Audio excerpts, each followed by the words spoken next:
বলতেছি আমার তুই শাড়ি কিনে দিবি কি দিবি না? আমি এই যে শুয়ে পড়লাম রাস্তায়, শাড়ি না কিনে দিবি ওঠই না। প্রত্যেকদিন তৃতীয় বর্ষা খেতে খেতে জীবনটা আমার তিতো হয়ে গেল একদম। দেখো আজকে মেয়েটারে কি করিয়ে জ্বালাই। ভিখারিরে জম্বি জ্বালাই জ্বালাবো শাড়ি দেখাইয়ে। এটা পরে কালকে তুমি জামাই ষষ্ঠীতে যাবে আর এটা পরে আসবে, আর যে পাঁচটা রয়েছে বাপের বাড়ি সবাইকে দিয়ে দেবে। হ্যাঁ ঠিক আছে, কারু কারু তো বাবার বাড়ি যাওয়া দূরেই থাকে, একটা শাড়িও তো সেটা ভিখারি। খবরদার দুজনে মিলে আমার শাড়ি কোটা দেবা না, আমার কি শাড়ি নাই? মেঘলারা তো গরিব, গত বছরের যে শাড়িটা রয়েছে না পুরনো, সেই শাড়িটা ওকে দিয়ে দাও। হ্যাঁ ঠিক বলেছো। কি তোমার এত বড় সাহস, তোমার পুরনো শাড়ি আমাকে পরতে বলো? আমার কি শাড়ি নেই? আমি কি ভিখারি, আমি কি গরিব? তোমার পুরনো শাড়ি আমি পরবো? আমি এখন শাড়ি কিনে আসবো একগাদা। ভিখারি আমার এতগুলো শাড়ি কিনা দেখে ও জ্বলে যাচ্ছে। দেখো এবার কতগুলো শাড়ি আমি কিনে আনি। দেখবানি কতগুলো শাড়ি কেন। চলো তো ওর সঙ্গে মুখ না লাগাইয়া আমরা এসি রাখা খাই। A few moments later. এ নাও মেঘলা, কালকে জামাই ষষ্ঠীর দিন আলুর দম রান্না করবা, খেতে ভালো টেস্ট হবে। কি কালকে জামাই ষষ্ঠীর দিন আমি আলুর দম খাবার বড়দি বাপের বাড়ি গিয়ে ভালো মন্দ খাবে? আমি তৃতীয় বর্ষার কাছে রান্নাই করবো না। তুমি এক্ষুনি আমাকে শাড়ি কিনে দেবে আর কালকে আমাকে বাপের বাড়ি নিয়ে যাবে, আর যদি না নিয়ে যাও তাহলে তোমার কপালে দুঃখ আছে। 3 বছর আগে তো জামাই ষষ্ঠীতে নিয়ে গেছিলাম, এবার আর যা লাগবে না, টাকা পয়সা নাই হাতে, এবারে আলুর দমই খাও।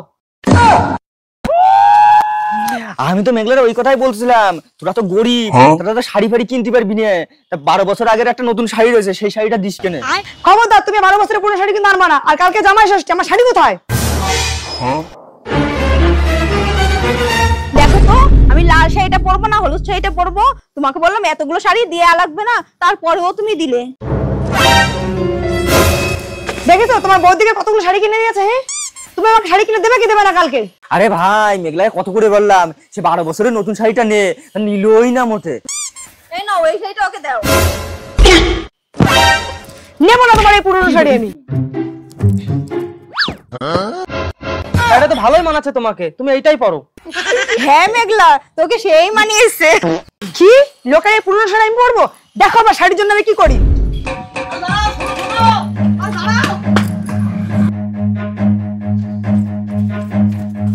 আরে দাঁড়াও, আমাকেও নিয়ে যাও, আমিও তো নাটকটা একটু দেখবো।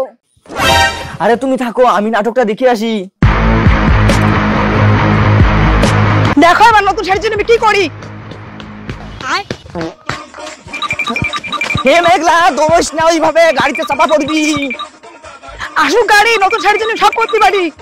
আরে টাকা পয়সা থাকলে তুমি শাড়ি কিনে দিতে। তুই নাটক ভালো পারিস, নাটক কর। আজকে যদি শাড়ি আমার না কিনে দাও আমি দোষই না, এইভাবে বসে থাকো, শাড়ি যদি আজকে না কিনে দাও।